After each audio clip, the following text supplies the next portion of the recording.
Bem-vindos ao Alumni Mundos. Na série O Porto Empreendedores, vamos conhecer os desafios do empreendedorismo na primeira pessoa. São alumni da Universidade do Porto que partilham connosco as suas histórias e experiências na criação dos seus próprios negócios. Hoje, no Alumni Mundos, temos connosco o Luís Maia, aluno da Faculdade de Economia da Universidade do Porto. Na primeira década da sua carreira, trabalhou na área da cooperação internacional universitária e institucional. A partir de 2006, enveredou mais pela área empresarial, primeiro como consultor, focado no setor cultural, criativo e das TIC, Tecnologias de Informação e Comunicação. Em 2010, arranca com a sua primeira empresa, em consultoria especializada na área dos fundos comunitários e internacionais, em que é especialista, mas também com uma unidade de marketing, comunicação e imagem, onde criou marcas para grupos de renome nacional e internacional. Com mais 3 sócios, criou uma empresa especializada em apoiar startups com um sistema de Work for Equity, um projeto que foi abandonado e retomado em 2022, onde Luís Maia se divide entre ser ele mesmo empreendedor e apoiar projetos de terceiros. Olá Luís, bem-vindo ao Alumni Mundos. Olá Joana. Bem-vindo mais uma vez. Vamos começar pelo início. Porquê a Faculdade de Economia? É vergonhoso, mas é verdade. Eu sempre tinha pensado em ir para a engenharia. Mas depois, aos 12, 13 anos, meti na cabeça que queria ser membro de um governo europeu. Eu era e sou federalista europeu. E fruto disso fazia sentido fazer direito. E pelo visto até tinha algum jeito. Só que eu adorava matemática e o Jacques Delors na altura fica comissário e era economista. Eu pensei, então é possível fazer carreira política, na altura era um desejo, imagine-se, através do curso de economia, e foi por isso a escolha de economia. Na altura foi muito preguiçoso e optei pela FEP, também por questões económicas, mas foi uma escolha comodista, porque na verdade podia ir a pé para a faculdade. E, portanto, isso foi uma coisa que hoje não faria. Hoje teria de para fora, logo aos 18 anos. Mas pronto, foi uma decisão na altura? Sim, não foi má. Aliás, é muito engraçado, vamos acabar a contar histórias giras do que eu hoje faço com gente da FEP, bem longe daqui. É muito engraçado. Pois, porque depois há todo este networking, não é, que fica dos tempos universitários. Tu começaste a tua carreira, terminaste o curso na FEP, e depois começaste a tua carreira na área da cooperação internacional universitária e institucional. Queres falar-nos um bocadinho desta fase? Aquilo que eu considero o período, a coisa mais importante da minha vida, foi ter ido para Erasmus. Também, mais uma vez, foi uma coisa engraçada, porque eu era suposto ir para Copenhaga e no último dia decidi mudar porque a minha namorada ia para a Itália. Eu disse, então vamos para lá. Eu nem sabia para onde é que ia. Na realidade, não sabia onde era a terra, onde é que ia. Mas era ao lado de Milão e foi maravilhoso, tão maravilhoso que ao fim de 4, 5 meses não só fazia parte da Erasmus Network Pavia, ou seja, eu fazia parte do grupo de estudantes italianos que organizava as atividades de incoming, portanto, acolhimento sociais, culturais, viagens, etc., para estudantes estrangeiros, apesar de eu próprio ser um. E depois vim para cá, à custa disso, ganhei depois lá a medalha de honra, e o reitor e o professor coordenador convidaram-me para fazer um segundo semestre. Na altura não era norma e não havia protocolo, não permitia isso. E nem as equivalências eram pré-asseguradas. Mas eu cheguei cá e foi muito engraçado, porque eu estive cá 4 dias. Chego ao professor, ele ficou a olhar assim, bem, você parece ser um bom embaixador, eu por mim está autorizado. Tenho que falar com o Sr. Albino Oliveira na reitoria, para ver se na reitoria é possível. E eu tive alguma sorte, como algumas vezes na vida, e não só o Albino é um grande profissional, e depois foi meu colega de trabalho, como já viram a saber, mas na altura ele tinha acabado de ter uma desistência de uma pessoa, e portanto eu recebi uma bolsa na hora. E portanto voltei ao segundo semestre, e quando vim para cá... E voltaste com ou sem namorada? Voltei ainda com, mas depois ela deixou-me, ainda bem, porque obviamente eu tinha outros voos previstos. Mas a primeira coisa, quando cheguei no Estado de Porto, queria fundar a SN Porto. Obviamente disseram, mas a SN Porto já existe, ainda que esteja um bocado mal, porque todos os alunos, em nome de que asseguraram a candidatura e vitória da Universidade do Porto para organizar o Congresso Anual Geral de novembro, que era daí a 6 meses, por acaso vão-se embora e, portanto, dá-nos imenso jeito de termos reforços, porque todos eles acabaram o curso e estão de saída. E à custa disso, eu basicamente suspendi um semestre, quer dizer, eu não suspendi, mas na prática suspendi, fui lá à faculdade 1 ou 2 vezes e só fiz uma disciplina nesse semestre, porque literalmente profissionalizei-me a organizar esse congresso. E isso vem a ser uma experiência muito interessante, até porque eu em 5 meses consegui, com mais 2 ou 3 pessoas, mas na verdade agora o único que estava full-time, eu dediquei-me full-time, cheguei a dormir no antigo edifício do CRIOP, que na altura se chamava ESN Porto, Centro de Relações Internacionais dos Estudantes da Universidade do Porto. E que era por baixo da FAP, no antigo edifício na Miguel Lombarda. Chegava a dormir lá porque não dava para ir para o resto da cidade. E sei que entre patrocinadores e tal a gente conseguiu ter lucro, ter 200 e tal pessoas, 22 nacionalidades. Foi um sucesso e isso levou a que a universidade me convidasse no ano seguinte por várias vezes a vir trabalhar para a reitoria e para o Gabinete de Relações Internacionais. Eu fui recusando, até porque entanto tinha decidido que depois tinha que ir acabar o curso, já agora by the way. Também tinha bastantes viagens para fazer. Acabei por aceitar e, portanto, eu comecei na reitoria. Como é que foi? A 4ª vez, a doutora Cristina, que era a chefe, a doutora Cristina Ferreira era a chefe, a melhor chefe que eu jamais tive, do departamento. Ela e o Elvino e a Amália Veiga eram a equipa, onde eu me integrei, também já os conhecia bem, não foi difícil.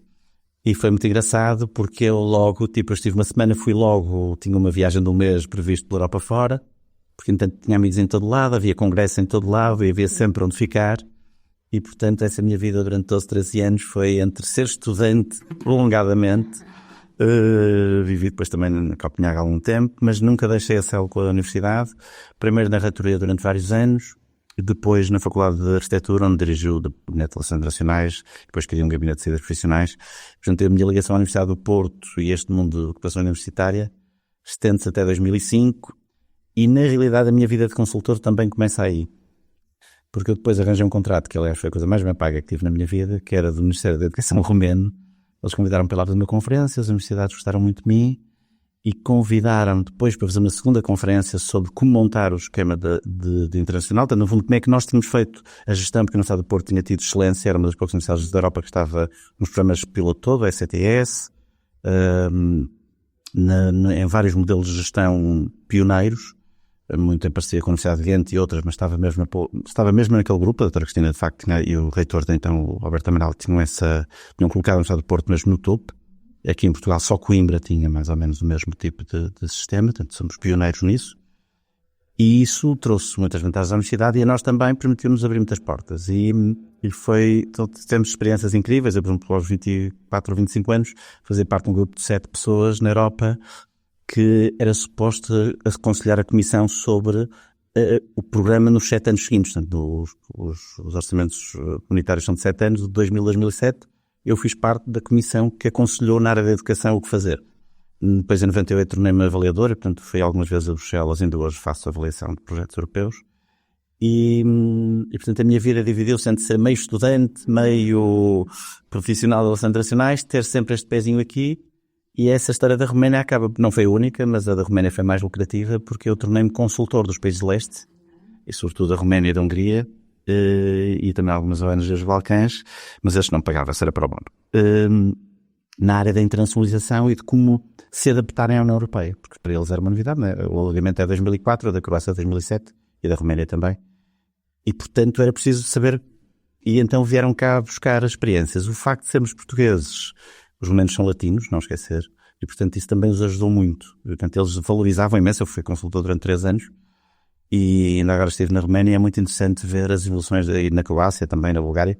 É muito interessante ver a evolução destes países nos 20 e tal anos. Sim, é uma evolução realmente drástica, não é? Porque pelas pessoas que eu conheço de há 20 anos atrás, não é? Que vinham e agora... Exatamente. Eu lembro-me que a primeira vez que nós tivemos também foi com o Albino. Recebemos 20 e tal romenos e lembro-me, mesmo as roupas e tudo. Sim. Nós ficávamos, mesmo nós éramos considerados ricos para eles, não é? Hoje as coisas já não são bem assim, sobretudo em países como a Croácia e a Eslovénia. A Eslovénia está claramente acima de Portugal, lá há pouco tempo, em termos de PIB, em termos de desenvolvimento. Mas nós temos as nossas coisas muito boas, que eu acho que continua a ser muito boas. Sim, mas evoluiu bastante aquela zona, não é? Economicamente. Nos últimos 20, 30 anos. Tu, nessa altura, em 2005, não é? 2006, foi essa altura em que tu decidiste que querias começar a tua empresa, não é? Na realidade não decidi, mas chegou uma altura, eu tinha sido cabeça dura, não segui os conselhos nem da mãe, nem da doutora Cristina, nem de outras pessoas, e sempre tinha recusado que passar a ter um contrato de funcionário público. Era uma coisa, os meus pais eram professores e talvez por isso eu não queria de maneira nenhuma ser funcionário público. E portanto eu recusei sempre que se abrisse concurso ou de alguma maneira passasse a ser funcionário.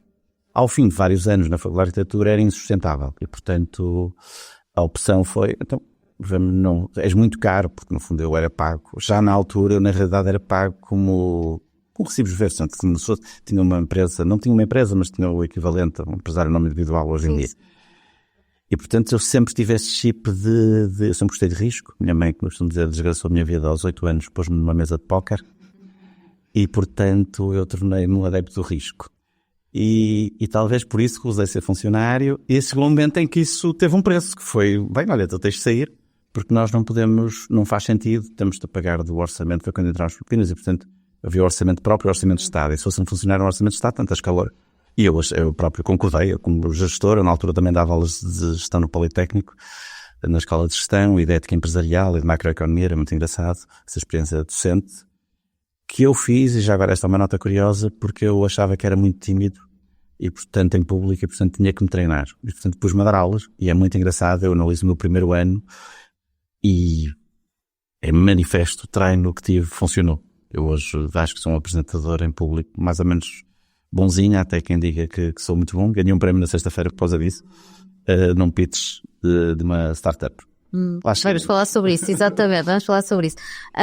Desde essa altura em que tu ainda não nos explicaste muito bem como é que decidiste começar a tua empresa, não é? Pois-te obrigado. Não, até 2005, 2006 tive que passar para... Vi-me desempregado, no fundo, foi isso. Até porque eu também saí, na altura também no Politécnico, queriam que eu ou fizesse doutoramento, ou à altura dos rácios e tal. E eu decidi, não vou fazer nenhuma das duas coisas, vou fazer consultoria como eu gosto de fazer e vou... Mas temos sempre este período de transição. Eu, na altura, ainda durante uns anos, fiz consultoria, surgiram várias oportunidades para empresas estrangeiras que queriam vir para Portugal e empresas portuguesas ou estrangeiras que já cá estavam e queriam explorar outros mercados, nomeadamente Itália, Polónia, França, aconteceram mesmo as coisas. Portanto, eu durante vários anos fiz consultoria dentro de uma agente livre, muitas vezes em parceria com organizações, empresas que já existiam, e não abri formalmente uma empresa. Depois, a partir de 2007, 2008, tive um desafio muito engraçado, que era uma associação, mas que era uma associação só dos gestores, e o objetivo era trazer competências de gestão para o setor cultural criativo. E, portanto, estamos a falar desde teatros ou companhias de teatro, a músicos, bandas, designers, desenhadores de joias, mas também programadores. E, portanto, é o que eles chamam de indústrias criativas. Na altura, até no Norte, houve um grande movimento, criou-se a ADICT, que era com o apoio de Serralves, que é a Associação das Agentes do Desenvolvimento Criativo e Tecnológico. Não sei exatamente qual era o nome já, me chamava ADICT. Houve um grande estudo nessa área e o Norte posicionou-se como a Comissão de Coordenação e Serralves posicionou o Norte como a zona onde isso mais tinha cabimento. A arquitetura era um movimento de onde eu vinha. Era uma área muito forte aqui do Norte, muito reputada, não é? Como sabes, com os dois Pritzker, portanto o equivalente ao Nobel, o Schultemmer e o Cisa Vieira. Creio que ainda hoje são a única escola que tem dois Pritzker na mesma escola. E portanto havia aqui essa pool e então durante 2, 3 anos fiz um trabalho muito curioso em que aprendi muito sobre linguagem. Porque não se pode dizer feira, tem que ser mostra. Porque não se pode dizer... público, não se pode dizer clientes, tem que dizer públicos, etc, etc. E esse tipo de coisas que se passa na linguagem, mas resulta de um modo de pensar, de estruturar o pensamento e de visionar o mundo muito diferente. Mas eu fui casmurro e a partir de 2010 eu vou criar uma consultora de incentivos, que no fundo era e de estratégia empresarial, que era a minha grande área, e desafiam um amigo meu que na altura tinha uma empresa já a funcionar na área de marketing, criatividade, marketing empresarial, mas também político e eleitoral. Depois também podemos contar essa parte do meu cadastro. Madeira, não é? Não é só Madeira, mas a Madeira, Vila Real foi o país todo, mas sim, a Madeira é muito forte em 2013. Mas antes disso, sepaz-me esse desafio e então nós decidimos abrir uma empresa com duas áreas, mas eu fiquei, ele foi tanto vai para o governo e eu fico de repente com o bebê nas mãos. Vou fazer uma pós-graduação em Marketing Management na Porto Business School, onde depois vinha dar aulas, depois durante 4 anos, também na mesma pós-graduação, uns anos mais tarde, com o professor Carlos Brito, de quem ainda hoje sou muito amigo, de quem gosto muito, e a professora Catarina Roseiro, que ainda está na Faculdade de Economia. O professor tirou-se este ano, mas está muito ativo, é agora o presidente da Direção Regional do Norte dos Economistas, desde a semana passada. E então foi muito interessante toda essa experiência, porque foi abrir um outro mundo, no fundo, no qual eu já estava a trabalhar, mas comecei a trabalhar e a ter que contratar designers, fotógrafos, gente que faz web, etc., alguns programadores, e de facto os techies e os artistas são pessoas com cabeças muito específicas, tal como nós somos, tal como as pessoas de direito são, as pessoas de engenharia, e de facto às vezes pôr-nos todos a comunicar é um desafio. Por vezes apetece puxar cabelos ou dar um par de estalos a alguém, ou a nós próprios às vezes, mas por outro lado é assim que aprendemos, não é? Falar com pessoas diferentes, que veem o mundo de maneira diferente, com cores diferentes, mais cores. Aliás, já agora uma coisa que não está no meu currículo, mas eu sou presidente da Assembleia Geral da Associação Portuguesa da Cor, entre muitas outras tarefas associativas que tenho. Portanto, passa a vida. Eu, na realidade, não me libertei deles. Eu festejei muito em 2022, quando fechei a unidade. Pensei, não tenho que atirar mais artistas, tenho de férias. Mas logo a seguir meti-me na associação e, portanto, continuo com designer, arquiteto. E de facto, alarga-nos os horizontes. São difíceis. E lembro-me de trabalhar com o professor Francisco Toledo, a gente, portanto, falecido. E era um homem fantástico. E, portanto, sim, temos que aprender a lidar com diferentes mundos. E foi nessa altura que tu então fizeste não só as campanhas eleitorais, mas também as marcas para estes grandes grupos nacionais e internacionais. Essa parte da tua vida, como é que evoluiu depois? Entre 2010, entre 2010 e 2022, mas ela até 2015, 16 é mais forte. Fizemos muito trabalho para várias marcas, criamos marcas, o Grupo Valérios é talvez a mais conhecida, até porque hoje é um dos grandes grupos têxteis portugueses. E na altura, quando eu surgi a Sra. José Vilas Boas, criar o grupo, você não percebe, você tem várias empresas? Não, você não tem várias fabriquetas, você tem um grupo, você não pode negociar com a Zara dizendo que tem 6 fabriquetas, você tem uma marca. Então fizemos uma coisa muito engraçada, que culminou numa festa de Natal com 400 trabalhadoras. Nós fizemos uma passagem de modelos, e andaram-se a treinar funcionárias voluntárias e um funcionário que foi super corajoso, fizeram um desfile de modelos, foram treinados por modelos profissionais, porque eles lá na empresa tinham 2 ex-modelos profissionais, foram treinados a andarem, fizemos uma passarela, aquilo foi muito engraçado e foi a apresentação, o homem quase chorou quando tirou a placa do Grupo Valérios, e eles perceberam que tinham atingido outro patamar. Queríamos depois também, eu sugeri que eles criassem uma unidade que estava vazia, não, você tem que fazer aqui um showroom para as várias empresas virem ver os shows, eles desenhavam. E você presta serviço de melhoria do design, porque as peças vêm, imagina, da Versace. E eles têm que adaptar depois à máquina, então podem muitas vezes aconselhar, e muitas das peças que a gente depois acaba a comprar são na realidade quase desenhadas. Mas por isso eu precisava de equipa de designer. Você contrata designers, faça showroom, faça disto num centro de Research and Development. Ainda hoje existe, RDD hoje uma empresa de grande sucesso, RDD Textile. E realmente orgulhamos desse. Portanto, há aqui uma mix entre marketing e aconselhamento estratégico.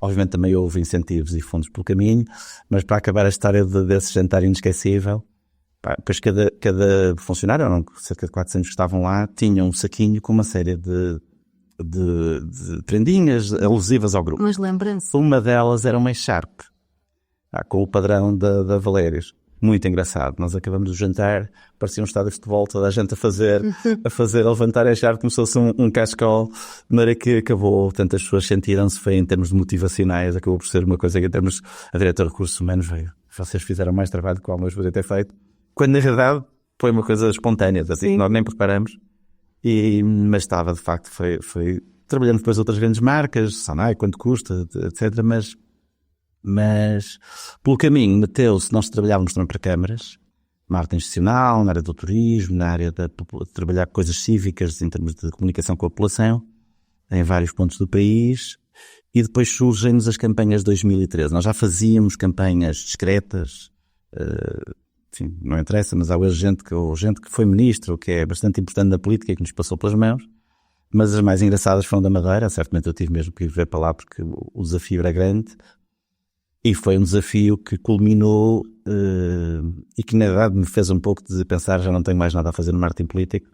Nós conseguimos na altura uma coisa que nem nós pensávamos ser possível, na realidade de factos. Madeira tem 11 concelhos, tem uma política muito específica, aliás não acho que é o Governo Nacional, muito específica, tem muitos partidos que nós não temos, ou que cá não são importantes, ou cá são de direita e lá são de esquerda, ou cá são de centro e lá são de direita, enfim.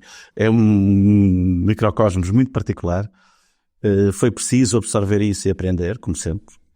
e nós fizemos uma coisa muito fora da caixa, que foi proibi-los de dizer mal. Os partidos todos diziam mal do PSD. Nós fomos contratados pelas coligações anti-PSD, entre aspas, exceto PCP e CDS, que o CDS sendo que era o segundo partido na Madeira, na altura.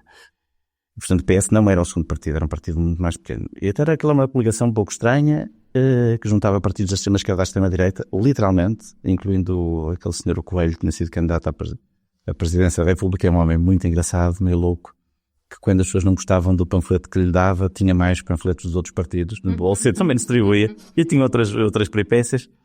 E nós acabamos por conseguir que o PSD perdesse 7 das 11 câmaras. O PSD que nunca perdia nenhuma, perdeu 7, incluindo Funchal, Mexico, Santa Cruz, que é o segundo maior, e Porto Santo, que é simbólico por ser a ilha à parte. E, aliás, foi engraçado, em Porto Santo, ganhamos a câmara, mas perdemos a freguesia e os restantes são os mesmos. No mesmo dia, na mesma hora, as pessoas votaram diferente. E depois, 3 dias depois, vou na rua, finalmente tinha decidido ficar mais uma semana no Funchal para aproveitar e finalmente conhecer bem a ilha e visitar, fazer turismo, enfim, e descansar um bocadinho, andava arrasado. E de repente há um senhor que me estende a mão, com parabéns. Eu olho e eu, com o treino, fiquei menos tímido. Eu sou tímido, mas não parece. Mas há ocasiões em que a timidez vem de novo. E o senhor diz-me parabéns, eu olho, era o Dr. Alberto João Jardim. E eu fiquei sem quase, devo ter gaguejado, obrigado, mas eu nem me lembro muito bem porque eu fiquei tão atónito. E ele conhecia-me perfeitamente, portanto eu não sabia se ele me conhecia ou não, mas obviamente ele sabia tudo na ilha, portanto era impossível haver um cubano 4 ou 5 meses a dar-lhe cabo do esquema e não sei ele conhecer. não sei quem é. Mas ele não estava zangado porque na altura havia uma divisão entre os jardinistas e os albuquerquistas, que dura até hoje, e foi isso que permitiu o trabalho. Mas o trabalho depois levou, fizemos apresentações sobre o trabalho que fizemos na Madeira em variedíssimos, na Portuguese School, conselheiros de vários partidos que nos pediram para explicar como é que nós tínhamos montado a campanha. Isso gerou e depois muita gente quis nos contratar, mas eu acabei, a última das quais foi o próprio Dr. Miguel Albuquerque, mas eu entendi que não podia ir para a Madeira fazer o trabalho contra as pessoas, quem tinha estado seria complicado, e portanto recusei esse trabalho e na verdade depois afastei-me do marketing político. Meia volta lá de uns aconselhamentos, mas é um mundo muito específico e ligam às 3 da manhã, o candidato sente-se de vontade de ligar às 3 da manhã, estou com dúvidas, e não sei. E as campanhas eram muitos mais meses que nós pensamos, põe-nos num estado de nervos muito particular. Marketing por marketing, acho que prefiro o do empresarial, ainda que este tenha muita graça por causa do envolvimento da população e do tipo de eventos. Sim, é mais desafiante, não é? É mais desafiante. E precisamente na sequência disso foi quando me meti no empreendedorismo. No empreendedorismo, exatamente. Quais foram os maiores desafios que tu enfrentaste e como é que os superaste? Na altura não superamos. Na altura em 2015, 16, fui desafiado, até nem fui eu que lancei a ideia. Foram três pessoas que trabalhavam em multinacionais e que estavam nos 40 zis. E eles diziam, Luís, isto é muito simples, a partir dos 45 estás arrumado. Ainda podes subir, mas depois aos 50 já estás na fase ascendente, aos 55 tens de estar fora. Mas isto é assim, multinacionais americanas é assim, ficas a saber. Portanto, nós temos que fazer aqui um pé de meia, temos que entrar no capital de empresas e viver no futuro de dividendos. Eu disse, isso parece uma coisa maravilhosa. E no fim, usar todas as competências que temos ao serviço destas empresas e, portanto, gerar realmente resultados. Competências, obviamente, e conhecimentos de pessoas. E na verdade, nós não foi um insucesso. O que aconteceu foi que nenhum dos 4, nós éramos 4, decidiu abandonar o que estava a fazer. No caso deles, isso era mais difícil, porque todos os 3 eram extremamente bem pagos em multinacionais e, portanto, abandonar, assim, os salários muito simpáticos e garantidos em troca de uma coisa destas não é tão fácil. Para mim teria sido mais fácil. A verdade é que, passado 2 anos, nós tínhamos entrado em 2 ou 3 empresas. Portanto, o Work for Equity quer dizer que nós disponibilizamos horas nossas e contactos e aconselhamento em troca de propriedade, portanto, de percentagem da empresa, que é um modelo mais ou menos comum internacionalmente. Em Portugal é menos, normalmente só se dá equity, ou seja, a percentagem da empresa é quem mete dinheiro. No nosso caso, não foi sequer muito difícil convencer as startups que quisemos, só que nós, certamente, sentimos que não estávamos a dar o aporte, porque nenhum de nós estava a dedicar o tempo suficiente. Dedicados. E, portanto, suspendemos o processo. Eu, sobretudo, sempre disse, eu acho que o modelo é muito bom, acho que faz mesmo sentido, ajuda ao país, permite-nos criar o tal... É verdade, de vez em quando, isto não vai ser como nas multinacionais, portanto, não há 10 pessoas para fazer um trabalho, E também é verdade que nem sempre corre tudo bem. E, portanto, muitas startups, muitas empresas nascentes, como sempre aconteceu na história, morrem. E, portanto, não são bem-sucedidas logo. E a resiliência é o fator mais importante. Esse é o grande fator que se aprende todos os dias. Como alguém diz, em Portugal nós criticamos muito falhanço, mas há uma frase muito simples que é: se tu não falhaste é porque não andaste a tentar a sério. E, portanto, tem que se encarar isso com naturalidade e no dia seguinte estar outra vez ao serviço e ao trabalho. Tu alguma vez consideras que tiveste assim algum falhanço? Muito. O que é que aprendeste com isso? E às vezes esqueceste. Lembras-te assim de algum caso em particular? Olha, lembro de muitas vezes, muitas coisas que correram mal. Por exemplo,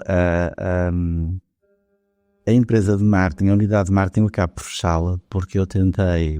A pandemia também dificultou muitas coisas.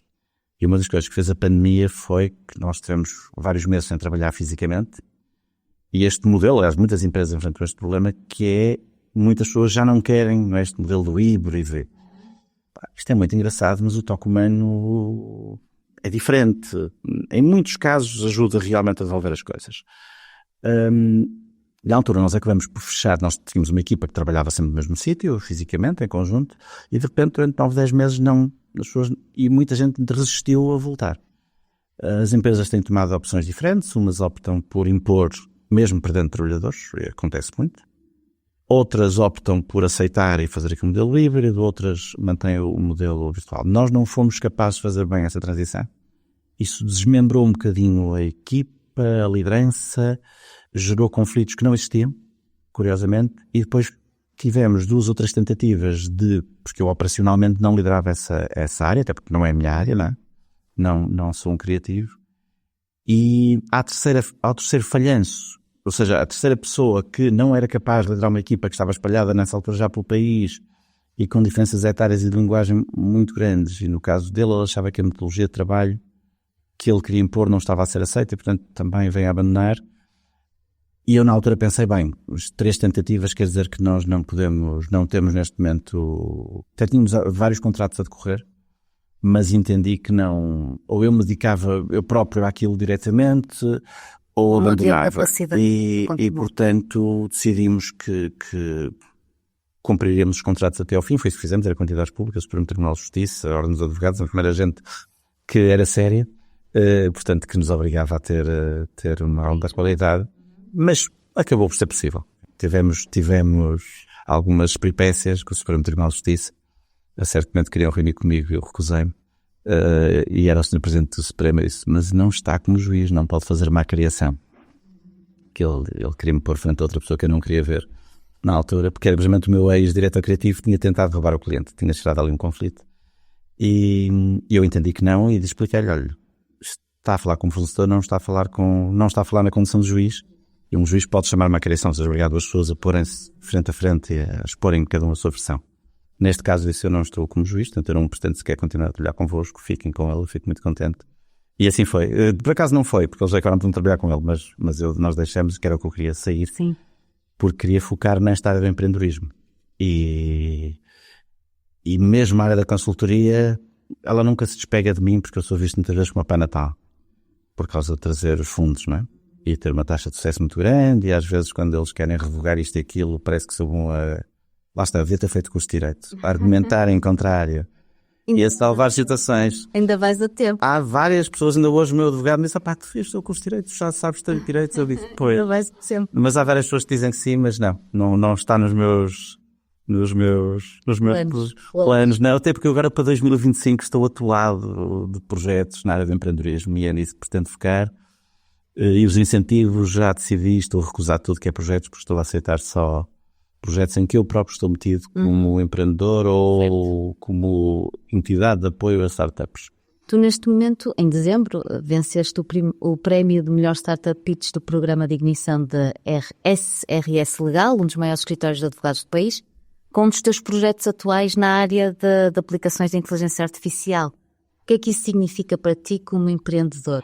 Primeiro ficou uma surpresa. Eu demorei um bocado a absorver. Portanto, SRS Legal, SRS. Basicamente o RS é de Rebelo Sousa, portanto, basicamente é o senhor irmão do senhor Presidente da República. Eu tenho mais escritórios de advogados em Lisboa, que é um dos mais especializados nesta área das startups. Nós, quando vemos aquelas notícias, não sei quem recebeu 10 milhões de euros, aquilo tem contratos muito bem definidos, obrigações mútuas, não é? De quem mete dinheiro e de quem o recebe, bastante complexas, até porque a maior parte daquilo que nós chamamos de startups então, startup em teoria seria uma empresa qualquer nascente, mas na realidade hoje vemos-la muito como uma empresa que tem por trás uma qualquer tecnologia que lhe possa permitir ser disruptiva e, portanto, atingir taxas de crescimento que são consideradas anormais pela rapidez. Obviamente, os melhores exemplos são que hoje nas 10 maiores empresas do mundo, 7 ou 8 são startups de há menos de 20 anos. Não? Sim. As Metas, o Facebook, as Googles, as Amazonas não existiam. Eram empresas que não existiam há 30 anos, há 20 não estavam no top 10 e seguramente não estariam há 10 anos já estariam no top 10 ou poderiam lá próximos, mas as pessoas não são empresas de crescimento muito rápido.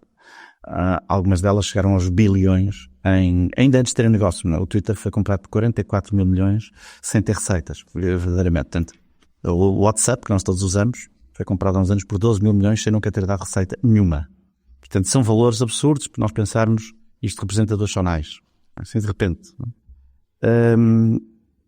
Por exemplo, um dos meus colegas da WPL, que é essa empresa que eu fundei em 16, vinha da Cibel, que é uma empresa que foi vendida por 87 mil milhões de euros e que nós não conhecemos, mas basicamente foi quem inventou os CRMs, os modelos de gestão. Cibel, sim. Pronto, então conheces? Portanto, Cibel é uma empresa que criou mecanismos de gestão de relações com clientes, foi vendida por 87 mil milhões de euros. Na altura era quase metade do PIB português, portanto, são valores astronómicos que só são possíveis porque têm uma tecnologia proprietária. E esta é que é a questão. Propriedade industrial, propriedade intelectual. Ou seja, a chave muitas vezes, e por isso é que se fala de economia de conhecimento, é verdadeiramente o conhecimento. É saber fazer uma coisa ou ter patentes que estão protegidas e que essa é a única empresa que consegue fazer ou que pode fazer. Lembro-me de um caso Samsung versus Apple, 10 mil milhões de euros por causa do grau da curva do telemóvel, do canto superior direito ou esquerdo, já me lembro. Era uma coisa engraçadíssima. Esta gente não estava em cá. Depois acabaram por fazer um settling, alguém pagou 3 mil milhões. Portanto, estamos a falar de números absurdos para a nossa economia. E, portanto, esse mundo é fascinante porque é também um mundo de grande risco. Há uma taxa de falência maior, ligeiramente, não é muito maior, é ligeiramente maior. E é muito exigente e é muito... absorve muito capital, porque a tecnologia de facto é muito cara. Nós sabemos que os techs ganham um bocadinho mais que as pessoas normais, digamos assim. E toda a estrutura é muito, muito cara. Por exemplo, as pessoas não sabem, por exemplo, o Bill Gates na sua fundação hoje desenvolveu uns modelos de umas pequenas centrais nucleares mais seguras, que não vão dar problemas durante 1000 anos, etc, etc. Porquê é que o homem se meteu nisso? Porque hoje o maior consumidor, e no futuro será cada vez mais assim, de energia no mundo, é por um lado a mineração do Bitcoin, mas isso não, de criptomoedas, não vamos falar disso, mas é a questão da inteligência artificial. Cada vez que nós fazemos uma olha ao ChatGPT ou ao Gemini, enfim, há vários, as pessoas acham que são 2 ou 3, mas não, há vários, o Copilot, sim. Há vários, o Perplexity, etc. Cada vez que nós fazemos aquilo, o processamento de dados vai buscar é gigantesco. E, portanto, as pessoas não sabem, mas hoje há mega instalações. Portugal está a posicionar-se para ser um receptor. Aliás, parece que o governo por causa disso. Para ser um receptor, era um mega 3,5 mil milhões. Nós não temos nenhum investimento, estamos todos felizes. Temos agora um da Lufthansa anunciado de 100 milhões de euros. Este era 30, era e é, ainda é. Não vai sair de cá. 35 vezes maior, e há vários outros que querem vir para Portugal, o que nem tem muita lógica, porque a maior parte anda à procura é da Noruega, do Polo Norte, por causa da questão da energia que se gasta no arrefecimento. E, portanto, mas há esse contrassenso com a questão das alterações, do combate às alterações climáticas, mas a verdade é que muitas vezes por aí que se anda. E, portanto, a questão da propriedade intelectual e industrial é crítica, voltando aqui aos advogados.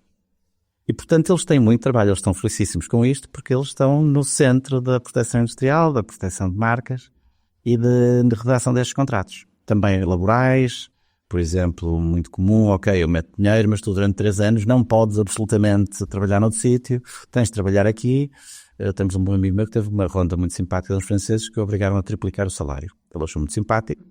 Motiva eles, não querem que ele se vá embora porque nele está a grande parte do know-how, não é? E isto é muito comum acontecer. porem salários principescos a quem... E serão obrigadas, a pessoas que não têm salário, que estavam na sua empresa, estão ali a batalhar e ainda não têm salário, e de repente aparece um investidor e tu tens que ganhar 20, 30 mil. Portanto, o suficiente para não querer sair daqui. E aí, isso agora é o teu negócio? É um bocadinho aí que está? Era um bocadinho o negócio. Estou dos dois lados, porque aconteceu-me aqui por causa... Foi um bocadinho a destempo. Eu sempre estive neste âmbito de apoio, desde 2010, estou muito neste âmbito de apoiar empresas crescentes, ou seja, em crescimento. Seja coisas que começaram agora, seja coisas como a Valérios, que já não estava crescente, já era grande, é hoje 15 vezes maior, mas... Já era grande. Já era grande, tenho vários outros casos de empresas que cresceram 8, 10 vezes em uma década. Mesmo não sendo startups da área tecnológica, é possível, e eu sempre estive nisso. Mas as startups têm outro fascínio. Nos últimos tempos, tenho-me dedicado especificamente a isso e tentado focar só aí. Enfim, não consegui ainda deixar todos os meus outros clientes, mas o meu objetivo passa um bocadinho por aí. E eu próprio meti à frente 2 ou 3 projetos. Surgiu uma oportunidade por causa de um colega da Faculdade de Economia do Porto, portanto, voltamos, apesar de ser em Lisboa, que nós nos temos cruzado, e que está neste momento à base de operações. E a partir de desenvolvimentos feitos dentro da universidade, tanto da aplicação da inteligência artificial a várias áreas, à educação, à própria avaliação de projetos, aliás, essa foi uma ideia minha, porque aquilo demora muito, o Estado português então demora imenso tempo, é muito lento, nem sempre a uniformidade de critérios e a transparência é melhor, etc, etc. E, portanto, eu estou assim, que não vejo o tempo, tens que me avisar. Portanto, só para te dizer, e, portanto, comecei a ficar um bocadinho à frente desses projetos. Acabei a meter-me no programa de ignição da SRS, portanto, da Social Legal, e na sexta-feira foram os pitches finais, eu fui apresentar o nosso projeto, eu até achei que não correu nada bem, fiquei um bocadinho chateado comigo mesmo, mas lá está, eu tenho muito treino de apresentações e, portanto, se calhar também sou muito exigente, e no fim eu não sabia que havia um concurso, e no fim venci os 2 concursos que na realidade havia. Um havia prémio para 3 entidades e outro havia prémio só para uma, e nós ganhamos os 2. E portanto, agora vamos ter o apoio da SRS Legal neste projeto e da Union Ventures, que é uma entidade muito especializada em dar apoio continuado a startups, com a qual eu, por outro lado, estou a trabalhar para montar um projeto desses cá no Porto. Portanto, eu vou trazê-los cá para o Porto e amanhã tenho uma reunião na ANJ, na Associação Nacional de Jovens Empresários, ali no Farol, no edifício do Farol na Foz, para começarmos com esse projeto cá no Porto. E fatalmente acabarei por falar com a Universidade do Porto. Portanto, eu vou filhar a casa torna-se, para fechar o ciclo, digamos que é... É bom. É bom, não me queixo. É muito bem nesta casa, adoro esta casa, não tenho nada contra, tenho bons amigos aqui e continuo a tê-los. Nós estamos já com o tempo assim mais contadinho, ficámos aqui a tarde toda a falar. Quais foram as lições mais importantes que tu aprendeste na tua carreira como empreendedor e que conselhos darias a outros jovens que desejam iniciar agora o negócio? Isto é o turno 2 em 1. É 2 em 1. Eu tenho 3 afilhadas que me escolheram, 2 escolheram, uma foi os pais que escolheram como para ser padrinho. Na hora que eu passo a vida, 20, 21 e 22, eu passo a vida a dar-lhes verbal e por escrito conselhos. Resiliência, a primeira coisa. Expor-se, não ter medo de se expor às situações, a tal coisa. Eu fui dar aulas porque era tímido, não vou dar aulas porque sou tímido, é por muito contrário. Aventurar-se, obviamente hoje as oportunidades de viagem e de conhecer novas culturas é muito mais fácil, essa é uma mais-valia incrível. Ainda convencer o meu sobrinho de 13 anos a aprender línguas, ele tinha uma resistência enorme por causa da timidez. Combater-se a si mesmo, saber que temos de ser abertos ao mundo, e cada vez mais isso é verdade. E também para construir autoconfiança. Essas são características fundamentais porque nos vão permitir aprender, ser versátil. Cada vez mais as pessoas já não fazem a mesma coisa a vida toda, pelo contrário, a multiplicidade de experiências torna-se uma necessidade em quase todas as profissões. O tempo, os meus pais, o tal conselho, foram pessoas que fizeram a mesma coisa com o mesmo empregador a vida toda, não é? Eu sempre disse, a nossa geração, isso não vai ser... E foi por isso que eu fiz pirraça de não ser funcionário público. Mas mesmo os funcionários públicos fazem hoje muitas coisas diferentes ao longo da vida. Portanto, nós temos que ser abertos, estar sempre a saber aprender, ter curiosidade de aprender e estar aberto a aprender é no fundo a grande força que cada um pode ter, porque depois vai se adaptar às 1000 circunstâncias que cada um de nós vai ter, e algumas adversas, e não chorar, é uma coisa muito típica. Há uma coisa muito utilizada que é o Hofstede, que é um teórico que no fundo fez comparativos culturais entre os povos, e nós temos uma mancha negra. Nós somos o último país do mundo. Somos o país com maior aversão ao risco do mundo. Estamos em número 1 no mundo, de 99% dos portugueses têm aversão ao risco. É na escala de Ofsted. Isso, implementa, às vezes impede investimentos estrangeiros cá, porque somos um povo muito avesso ao risco. E eu acho que eu estou na campanha contrária, e acho que temos uma sociedade muito baseada na desconfiança, e nós temos de ter mais confiança, a começar por confiança em nós próprios. E é essa confiança que se começa a construir precisamente antes e durante a universidade. E esse é o maior conselho, é não tenham medo. Não chorem quando houver derrotas, vai acontecer, adversidades. Dia seguinte lutar outra vez, seguir em frente, melhores dias virão. Que mensagem é que tu deixarias agora aos teus colegas diplomados e a toda a comunidade do Porto? Esta mesma, nós temos uma obrigação particular. Supostamente, essa geração é a mais formada de sempre.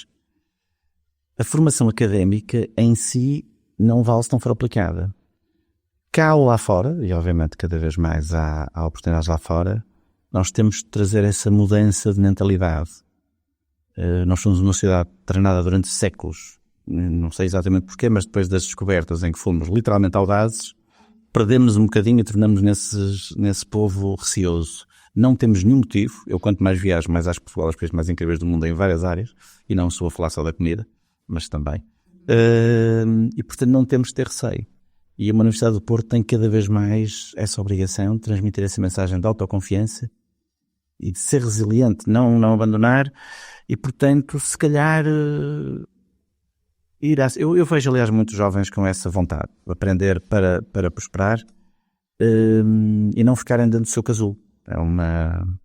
O mundo não é feito de quem está fechado no seu casulo e não percebe que há mais mundo para lá das nossas fronteiras, e tem que se arriscar. Basicamente essa é a mensagem. Obrigada, Luís. Quanto a nós, vemos no próximo Alumni Mundos. Até lá!